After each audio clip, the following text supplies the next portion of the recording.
All right. Thank you. She's going to be. All right, thank you. All you have to do is say she's crazy. You can't. There's no ends in I'm Deborah Clubb, Executive Director of the Memphis Area Women's Council. Thank you for coming out this afternoon. We are undertaking today to start a community conversation or encourage an ongoing, we hope, conversation about our children and the impact of violence on their lives and on their capacity to become good, safe, productive citizens. Family violence is an agonizing, terrifying fact of life around too many of our families, and I know I have a lot of colleagues here who know even more about that than I do. This is brought to you today by the Erase Domestic Crime Collaborative. The partners in that are more than I'm going to be able to remember right now, but it's a great group of people, and I've been proud to work with them on this event and the morning event that we did. We want to thank Malco Theaters for donating this theater and the film we will see, and we thank Gold Strike Casino for the food and drink we're enjoying now. And after the movie, we will move back out and to the far west into the theater for some more food and some more conversation. What I want to do now is go ahead and start our first panel. This morning, Anna referred to survivors who lived through these terrifying family experiences as the experts in this work. And of course, she's absolutely right. And we have several experts to help us here today. They're going to provide a frame for your viewing of the film. Most of you know probably that Precious tells the story of one impoverished African-American family whose adult members are repeating the violence and abuse they grew up in. The focus is on a teenager named Precious who is struggling in school and pregnant for a second time. But for today and every day as we share this work and across this community, I want to be very clear, and I think my partners in the collaborative agree with this, that not all victims of family and sexual abuse are poor black girls. This is everywhere, every zip code, every race, religion, income group. And our panel is here to represent that reality and share from their experience, especially about the impact of family violence on children. These brave and caring people accepted our invitation, and we really appreciate that very much. First, let me hand the mic over here to Pamela Henderson. Pamela is going to start us off by telling us a bit of her story, particularly about the effects on her children and the help she received from the Exchange Club. Good afternoon. I'm getting over a sinus cold, so if I start to sound a little nasal, forgive me. But let's see. As she stated, my name is Pamela Henderson, and just to give you a little background, I was married for 17 years. And I was with my ex-husband for a total of 20 years. I have a 20-year-old now. I have a 9-year-old now that some of y'all might have met out there. And 3 years ago was the start of my journey with the exchange. My ex-husband started out nice and sweet and loving, and everything was just wonderful. He was in the Navy, and so I'm not going to say the military made him do it, but that's what he says. The military made him act the way that he acts. But like I said, everything started out really nice, and he was sweet, and basically anything that I wanted, I got. We had a nice home in the county, nice cars, everything was fine. But I would say 3 years into our marriage, it started to be verbal abuse. I was stupid, I'm ugly, I can't do anything right. I better do this, I better do that. Just whatever came out of his mouth. So that went on for a while, and then it escalated to I worked.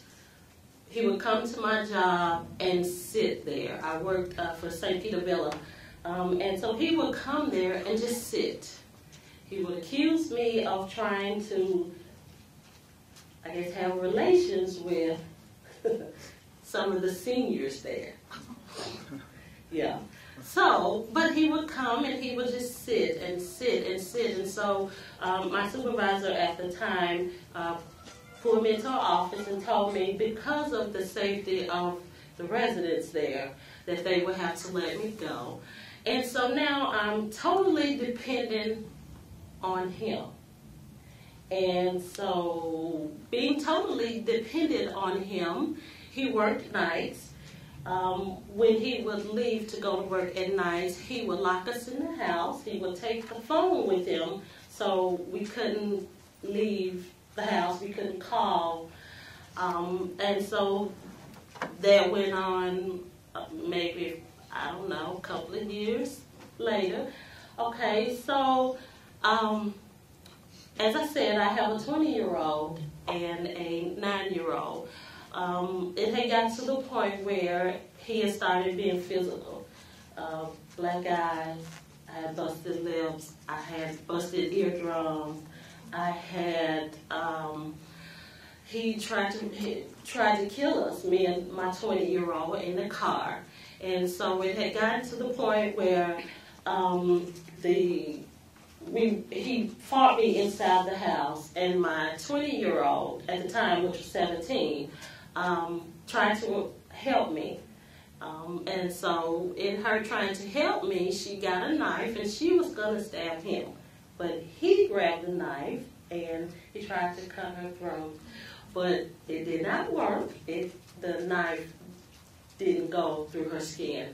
And so, long story short, he pushed me outside, and so the police, my neighbor called the police. The police came, they took him to jail, and they immediately took us to a shelter.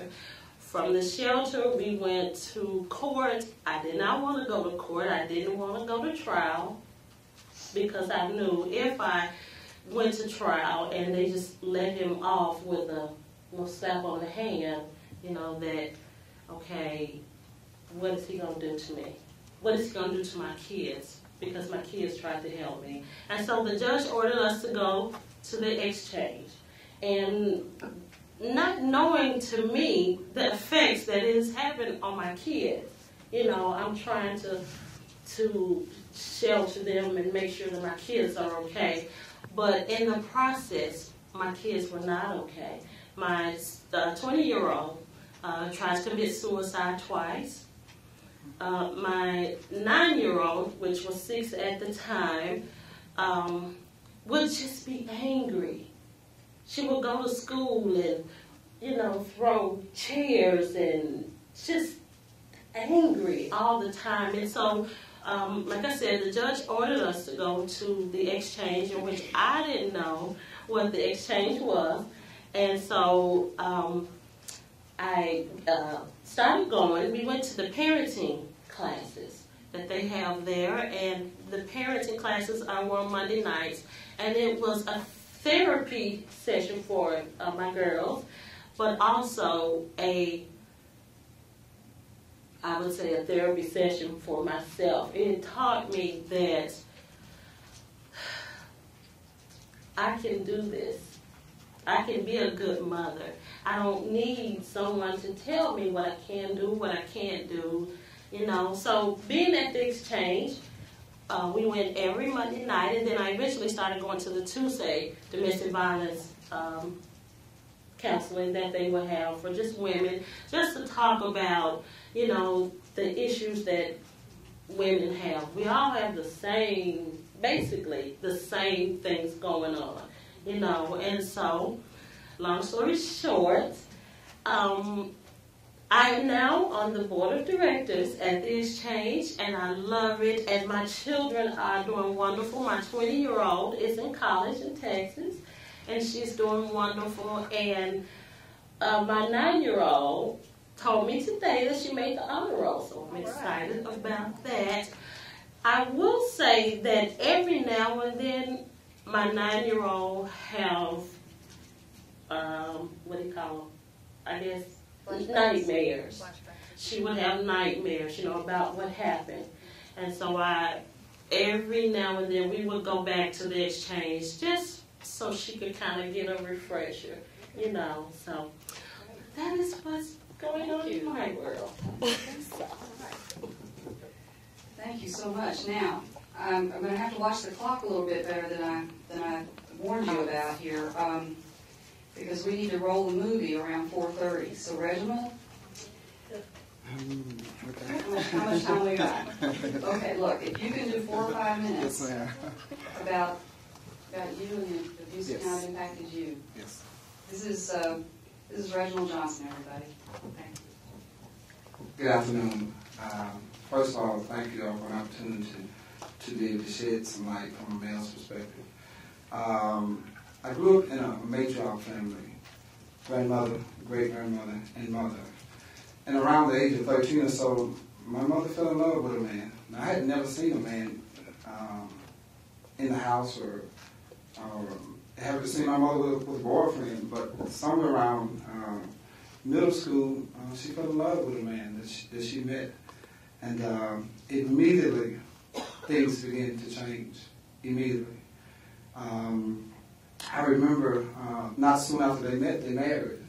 And they moved around the corner from where we grew up at.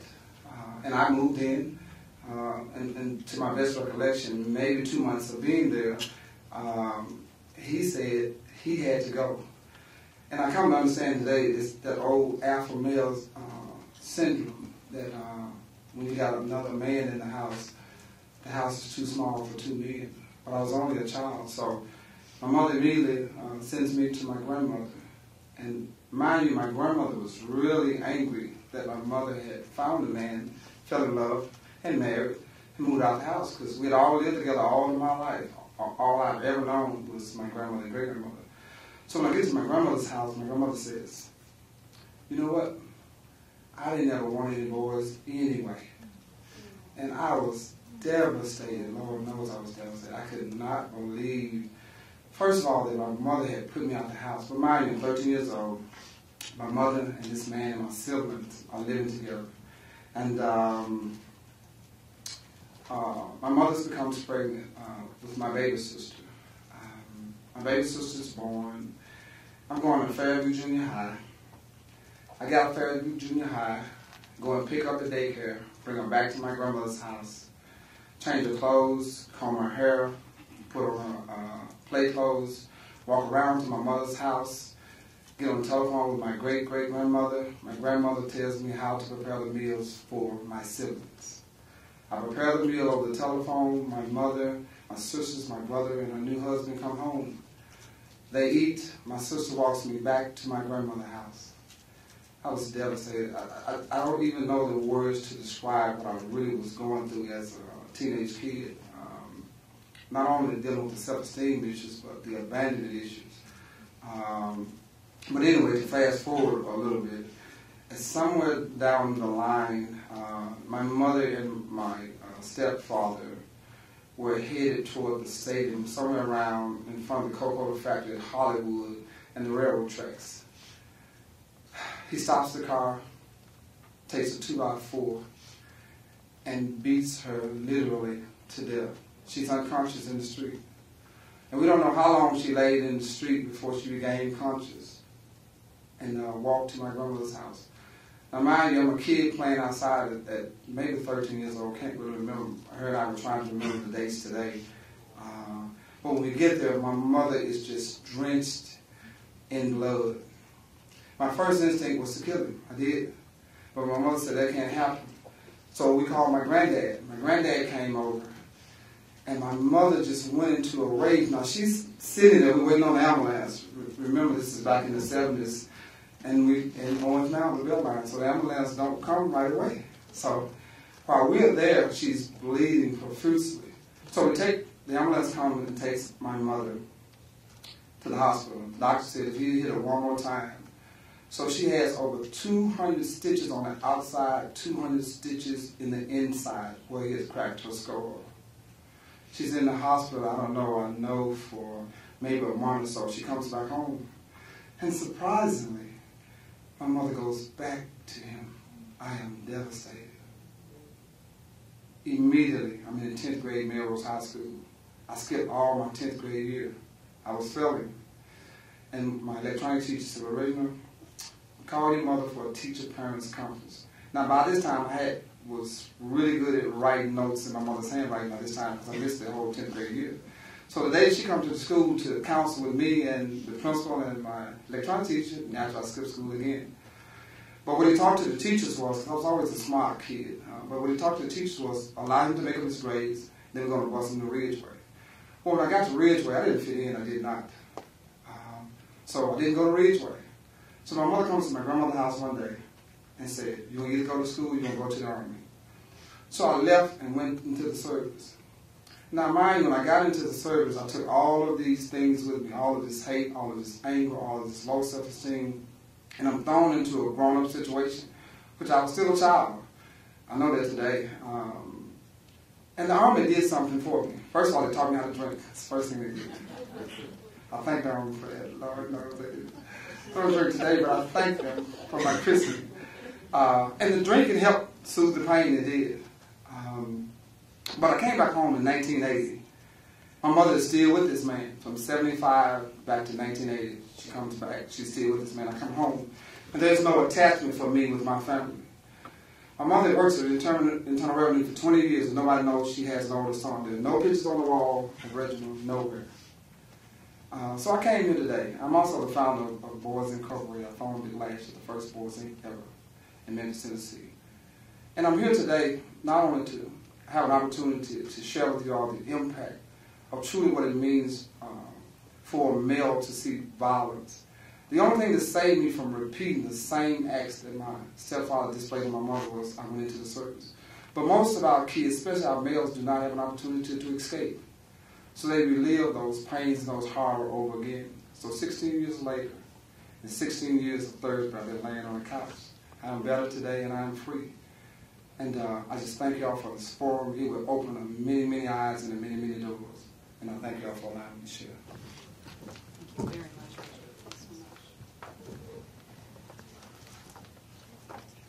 And now I'm going to ask Africa Gonzalez from the YWCA Immigrant Women's Services to help Anna talk about who has helped her and her family deal with these traumas. Thank you. Good evening. Hola, buenas tardes. Mi nombre es Ana. Good afternoon. My name is Anna. El día de mi último incidente de abuso yo estaba aterrada y severamente lastimada. Mi esposo, que había abusado de mí por los últimos 5 años, me había golpeado y pateado repetidamente en mi abdomen mientras yo estaba embarazada. Quería matar a mi bebé. Repetía que el bebé no era de él. The day of my last incident of abuse, I was terrified and badly hurt. My husband, who had been abusive to me for the past 5 years, had punched me and kicked me repeatedly in my abdomen while he was saying that he wanted to kill the baby, claiming that it wasn't his. Tenía 5 meses de embarazo y no sabía dónde ir. La única persona que me podía ayudar, una persona que me había ayudado en los trámites en el pasado. I was 5 months pregnant, and I did not know where to go. The only person I could think of was the person who helped me notarize some documents in the past. Cuando llegué con ella, le conté lo que me había pasado y ella me dijo que sabía a quién llamar. Ella contactó a África, Grupo de WCA, el programa de ayuda para mujeres inmigrantes. Le explicó que tenía derecho de llamar a la policía, que yo tenía que ir al hospital. So when I got there, I told her what had happened, and she told me she knew who to call. She contacted the YWCA and Immigrant Women's Services Program, and they explained to her that I had the right to call the police and that I needed to go to the hospital. Contactamos a la policía y luego tuve que ir a la clínica. El doctor me dijo que el abuso físico podía poner en peligro el embarazo y aconsejó que me mantuviera alejada de mi esposo. We contacted the police, and after that I went to the clinic. The doctor told me that the physical abuse could jeopardize my pregnancy and advised me to stay away from my husband. Me reuní con las asesoras bilingües en la corte para aplicar por una orden de protección. Mientras completábamos la aplicación, la asesora me explicó la importancia de estar en un lugar seguro durante ese proceso. So I met with the bilingual advocate at the Criminal Justice Center to file for the order of protection, and while completing the process, the advocate explained to me the importance of being in a safe place while going through this process. Contactamos al albergue del YWCA y esa misma tarde fui al albergue. Me quedé en el albergue por un mes. Durante mi estancia en el albergue, mi esposo fue arrestado por cargos de asalto agravado e intento de homicidio criminal en asalto en segundo grado. So we contacted the YWCA shelter, and I moved into the shelter that afternoon. I stayed there for 1 month, and during my stay at the shelter, my husband was arrested and charged with aggravated assault and criminal attempt for second-degree murder. Luego de varias audiencias en la corte, mi petición para la orden de protección fue negada. En la audiencia de mi esposo mintió y dijo en la corte que yo fui quien trató de asaltarlo y esa misma tarde dándome de puños. After several court days, my petition for an order of protection was denied. At the hearing, my husband lied and told the court that I was the one who tried to assault him and that I caused the injuries to myself by punching myself. Cuando el juez denegó mi petición para la orden de protección, me sentí devastada. Las asesoras bilingües me alentaron para seguir adelante y me dijeron que podía apelar la decisión del juez. Me asistieron con la petición para también, me refirieron a Max para obtener la representación de un abogado. When the judge denied my petition for an order of protection, I felt devastated. The bilingual advocates encouraged me to keep going and told me that I could file for an appeal. They assisted me to file for the appeal and also helped me to get a pro bono attorney that would represent me. They referred me to the Memphis Legal Services. El día de mi audiencia estaba muy nerviosa porque él estaba allí y tenía miedo de que pudieran pasar si me negaban otra vez la orden de protección. Luego de una larga audiencia y de presentar toda la evidencia, el juez decidió otorgarme la orden de protección e incluir en la misma a mi hija. Esto fue una victoria y me devolvió la confianza en mí misma y me sentí empoderada. The day of the hearing, I was very nervous because he was there and I was afraid of what could happen if my appeal was denied. After a long hearing and seeing the evidence, the judge decided to grant me and my child the order of protection. It was a victory that helped me regain trust in myself. I felt empowered. Estar casada con un abusador creó muchas complicaciones en mi vida. Necesitaba resolver algunos de mis temores. Era de ser reportada, el abuso, perder la custodia de mis hijos. Mi esposo es un ciudadano americano. Being married to an abuser created many issues in my life that I needed to resolve. Some of my fears were that I would be deported if I reported the abuse, because my husband is a U.S. citizen, or that I would lose custody of my children. El abuso que recibí de las asesoras hizo la diferencia en mi vida. Cambió mucho desde la primera llamada. Estoy muy agradecida por todo el apoyo que he recibido. De esta razón, colaboro para que eventos como estos sigan adelante y ahora estoy muy feliz de haber decidido continuar para mis hijos crezcan en un ambiente sano. The support I received from the advocates made a difference in my life. My life has changed so much since the first call. I'm very grateful for their support. And this is the reason why I'm here to collaborate and support an event like this, because I want people to see that having a good support system, it makes a difference for victims' life.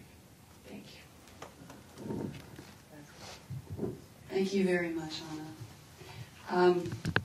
Because we need to roll the tape, Mary has agreed to speak after the film, so she'll be on our 6:30 panel when we come back together after the movie. Please join me in thanking these very, very brave people. Thank you so very much. So if you all